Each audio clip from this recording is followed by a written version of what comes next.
Hello, welcome to this talk all about Odoo's new integration with SPS Commerce that'll let you handle EDI and connect EDI to your Odoo database. My name is Brett, and I'm the VP of Sales here in Odoo Americas, based out of San Francisco. And I've recently become the main point of contact for anybody that is initially inquiring about the possibility of getting the SPS integration. So we have a blog post online, and it has my email on it if you have any questions. That'll probably change over time, but at least as of now, for 2021, you can go ahead and reach out to me if you are curious and have specific questions about this. So the agenda, I'm going to start off by just quickly defining what is EDI for anybody that doesn't know. And then I'm going to talk about SPS Commerce, because that's who we've partnered up with to make this happen. I'm going to explain how our integration works, and then I'm going to show it in a live demo so you can see it and see how it would work in real time in Odoo.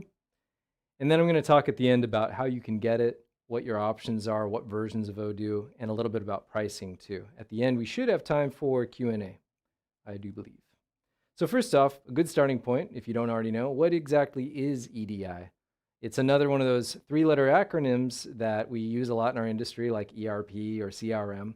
It stands for Electronic Data Interchange, but what it really means in layman's terms is it is the rapid, quick transfer of digital documents.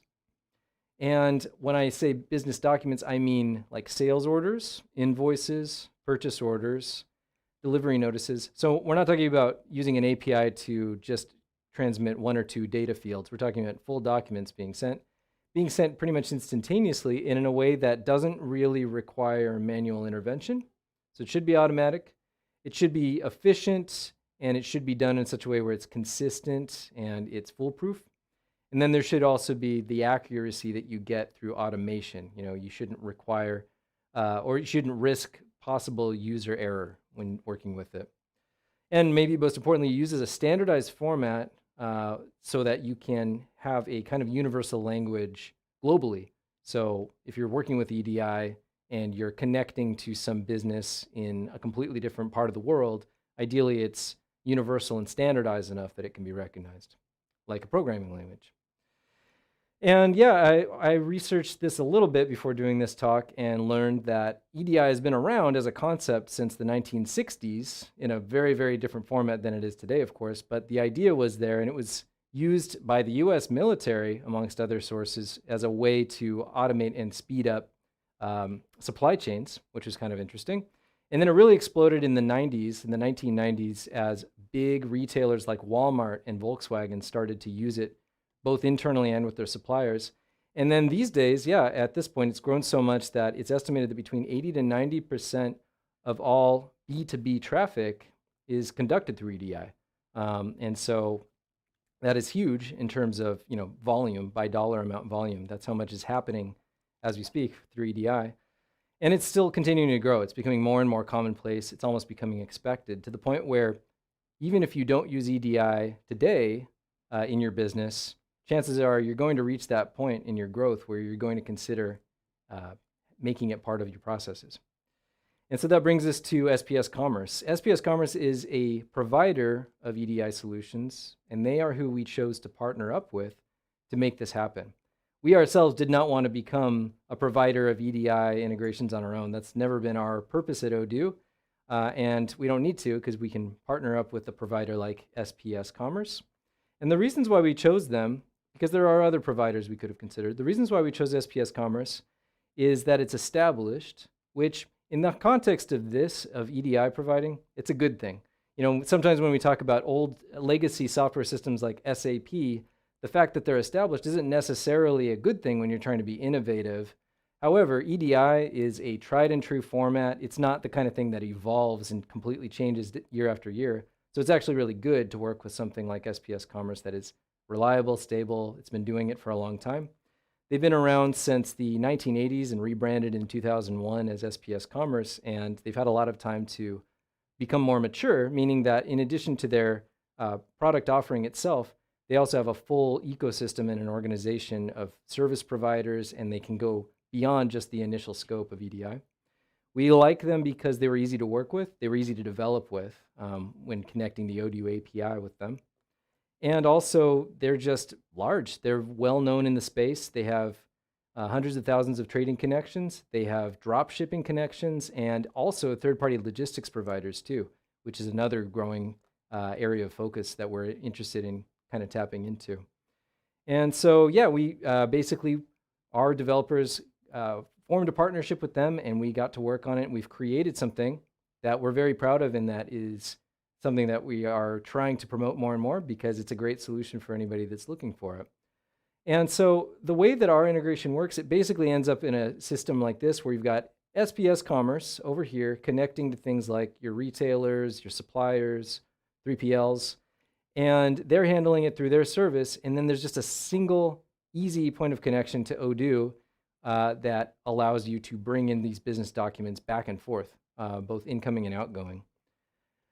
At this point in time, we support the 4 major document types, the ones that were the most popularly requested and most commonly in demand. And those document types are 850, maybe the single most requested one. And it is 850 purchase order. What that means is a customer's purchase order is being sent to you, and it's going to come into Odoo as a sales order. So don't get it confused with an Odoo purchase order. Basically, customer PO comes into the Odoo sales module and generates a sales order. Related to that, we can enable the 855 PO acknowledgement so that after you get your sales order, you can confirm it. And the moment you confirm it, it's actually going to send out an acknowledgement right back from where it came to the customer via that EDI connection. So we have that supported. Related to that, say that it's something that you're going to ship out from that sales order. The moment you validate the delivery and say that you've finished the shipment and it's gone out, it can then send out a shipping notice or an advanced ship notice to the vendor. And it can also support labels too, if there's a shipping label that you want to send back along with it too. And then finally, we have the ability to have an invoice in Odoo for that sales order in accounting that gets sent back out to the vendor and accepted in their standardized format. And potentially that's the most important one in a way, because that's what's going to allow you to actually get paid in real time without manual intervention. And so those are the main document types that we support right now. And I'm going to go ahead and show that in a live database. So allow me to go ahead and switch over here. And here we have an Odoo test database that we created for this demo. And you'll see right here that there is a shortcut app icon for EDI. And that's optional. You don't actually have to have the shortcut, but I prefer it. Otherwise, it's just hidden in your debug settings and you can get there. But yeah, if it's installed on here, we can go straight into it. And the first thing we see, it's pretty simple. Not a whole lot of options, but you got your configurations here and your EDI document types you can get into. Right here, it's listed SPS Commerce, which implies that if you wanted to, you could theoretically have other EDI providers here as well at some point. Maybe you would. But for the most part, we're set up to work with SPS. So I go into this configuration, and right here, you have the settings for how it's connected and where it's connected. And don't worry too much about the specifics. This is not meant to be a tutorial on how to set it up necessarily.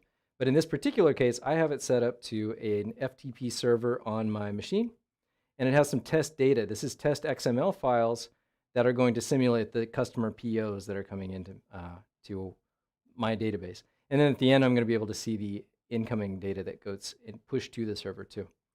So getting back into that database, if I can find my cursor, 1 second. Yeah, there we go. Down below, you'll see that it lists the different document types that you can be synchronized with, and you don't have to have them all enabled.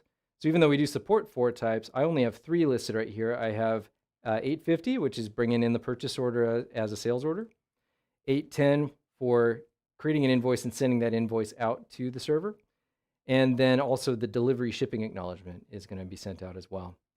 Now, these settings, before I kind of demonstrate how it works and whatnot, I should point out that by installing and having the EDI integration on your database, it also creates custom fields and custom tabs throughout the platform. For example, if you go into your contacts and you look at a particular contact like this one right here, you'll see there's a tab for EDI, and you get to choose contact by contact. Is this person opted in essentially for these EDI transactions? Because you don't necessarily want your system to try to be pushing out EDI files to every single contact. You get to choose which ones are enabled for which kind of document type. Okay, so I want to start by showing how we can synchronize it with our sales to bring in document type 850 in as a sales order. I'm going to go over to the sales app right here. And I should point out, if you want to, you could set it up on a schedule so every hour or every day it automatically runs the sync and brings it in. Or you can manually run it. Right now I'm going to go ahead and try to manually run it. So you'll see that there are, in this database, 11,362 SOs, quotations. If you click up here, you can click on EDI sale order import. I'm going to go ahead and do that. And that's basically like run the action. Now, depending on what's going on in the database and how many records there are and all that kind of stuff, it could take some time. I just did a quick refresh, and now you'll see it's jumped up to 11,364. So I'm going to go ahead and sort it to see the newest ones that got dumped in here. And it worked. They got sent from the FTP server, in this case, through our SPS integration to Odoo, got brought in and generated sales orders in real time. I'm going to look at this one real quick. And it's got a bunch of custom fields that we added specifically that are required for this SPS integration to work. You'll usually be able to recognize them because they'll say EDI on them. And in addition to that, there's additional stuff that is right on the EDI tab right here as well. Specific ways of listing out the address types that are required, some other types of settings in terms of acknowledgement.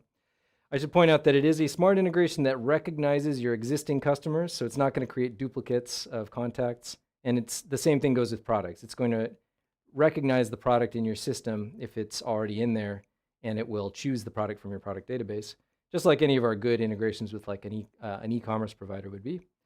I'm going to look at this other incoming document that came in through the 850, and you'll notice that this is a little different because down below, it actually was not able to recognize any product lines, and that's because sometimes in your integration, you might actually have something that comes through that, here, let me show that description, that it doesn't recognize the product. And if that's the case, it's smart enough to put in a line right here. It's just a note line.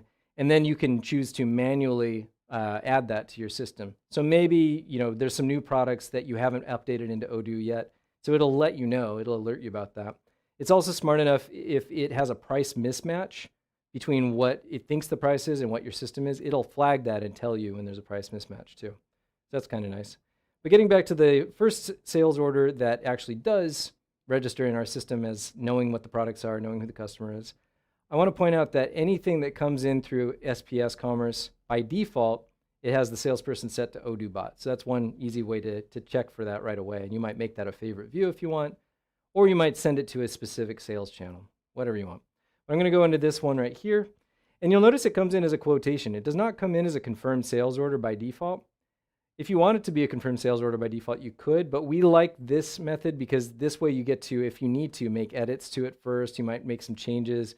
Maybe it didn't detect the price properly, and so you need to actually manually create it. Who knows? But let's say that somebody, a manager, whatever, is going to authorize this and confirm it. I'm going to go ahead and confirm that sales order. Now it generates a delivery like you would expect it to in Odoo.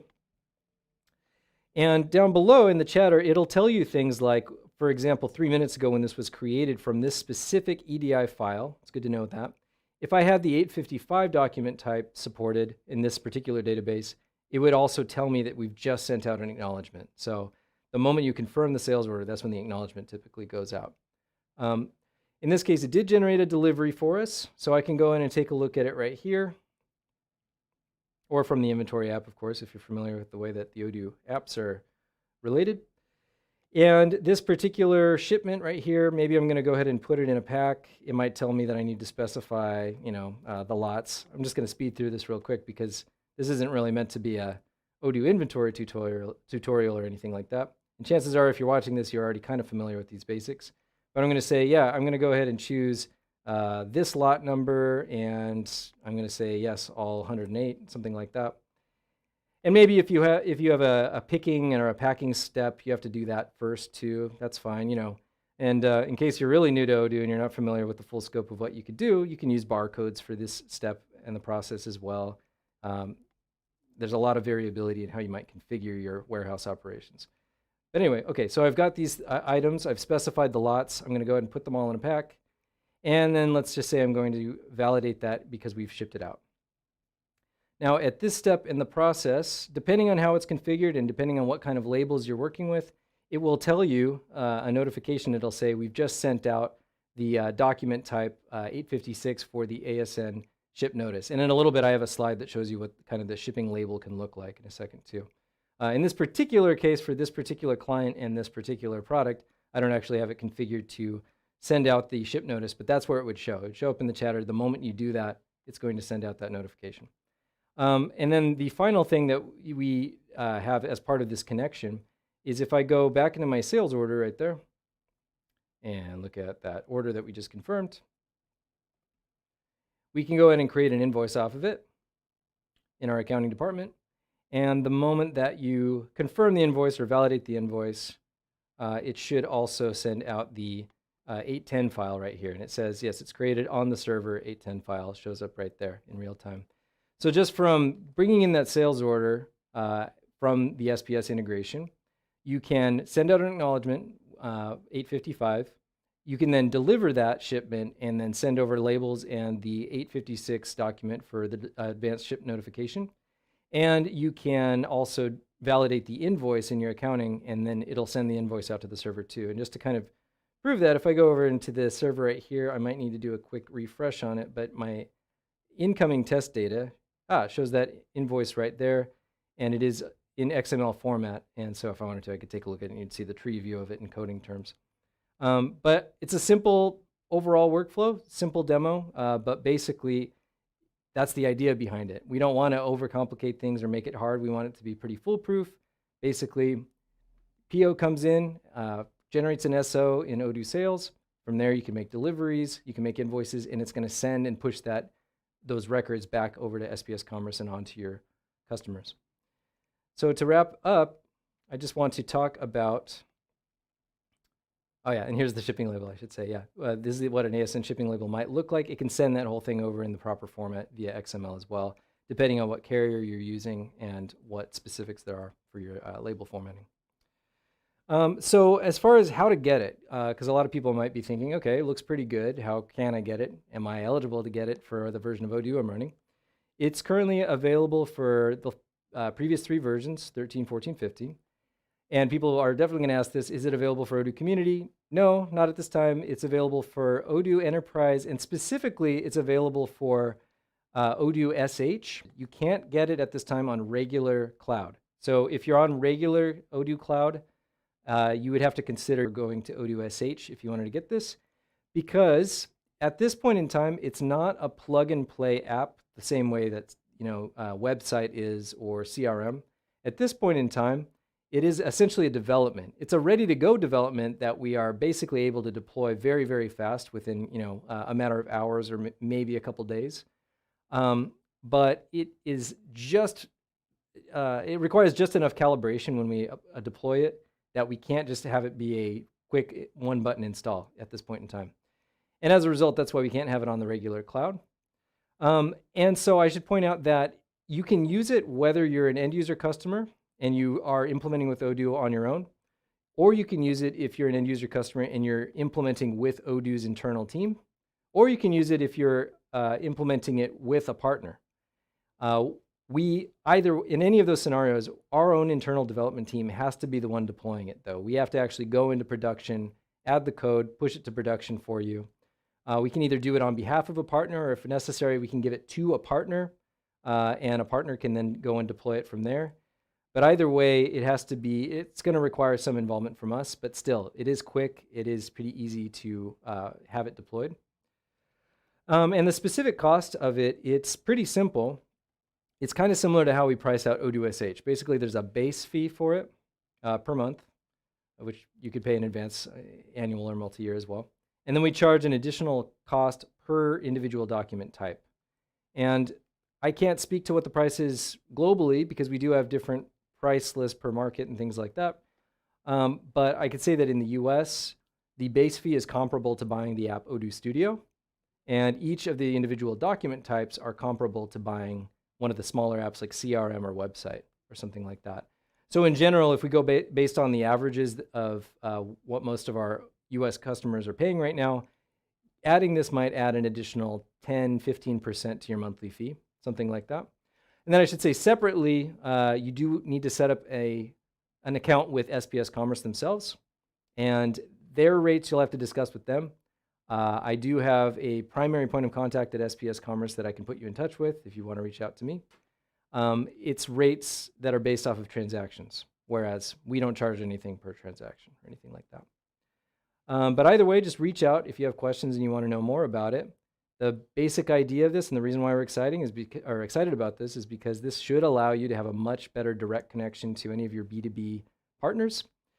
It should allow you to get those documents shared back and forth automatically and quickly.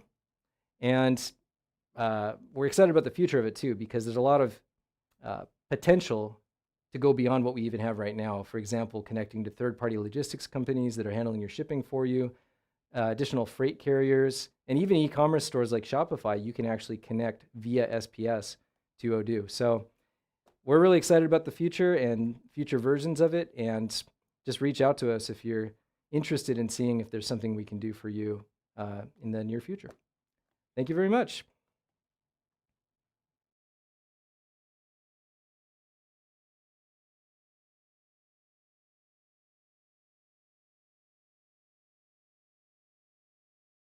All right. Thank you so much, Brett, for this presentation. We had a lot of questions on the chat, and we had also someone from SPS Commerce who answered a couple of questions, but I think... Right, Brian Finks. Hi, Brian. Thank you, Brian. But I think we wanna talk a little bit about SPS Commerce and what can be done with Odoo. Yep. The first question who came several times is about where is it available?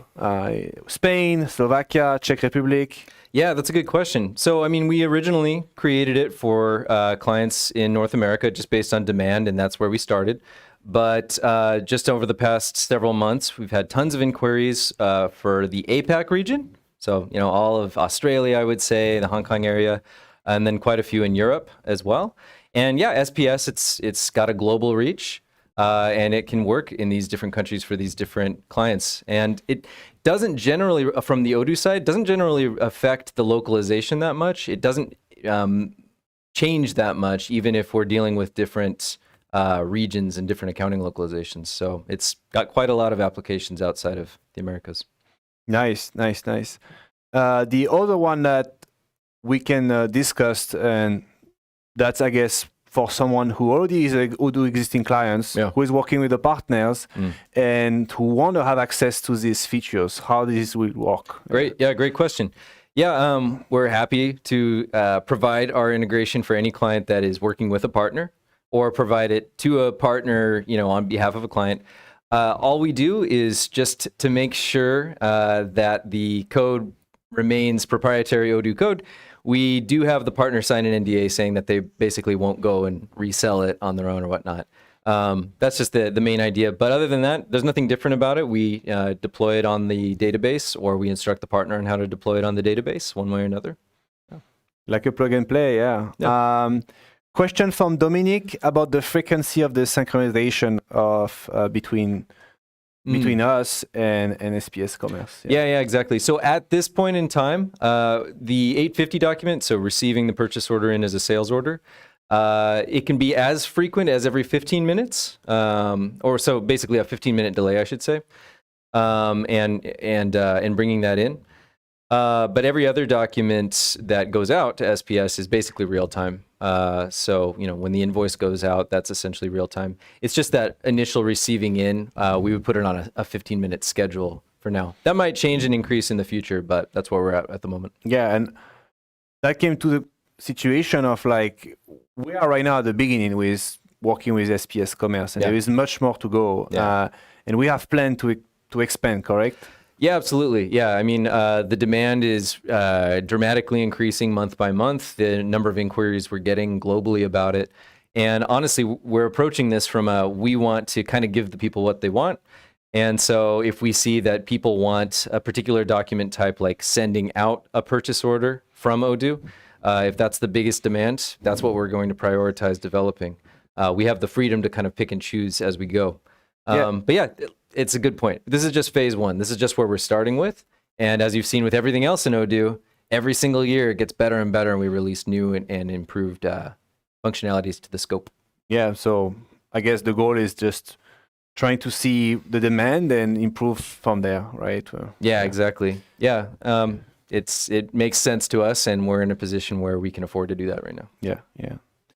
In terms of pricing, you talked about the base, the price of the document. Yeah. What will be the pricing overall? Yeah, I can't speak for every market because as you may know, pricing can differ depending on what region you are. But it's mostly going to be in the ballpark range of between, I would say, 120 USD to maybe 200 USD per month, I would say, is what we're seeing on average. Could potentially be a bit less than that, but it's comparable to one of the bigger apps in Odoo, I would say, or maybe a couple of apps in Odoo.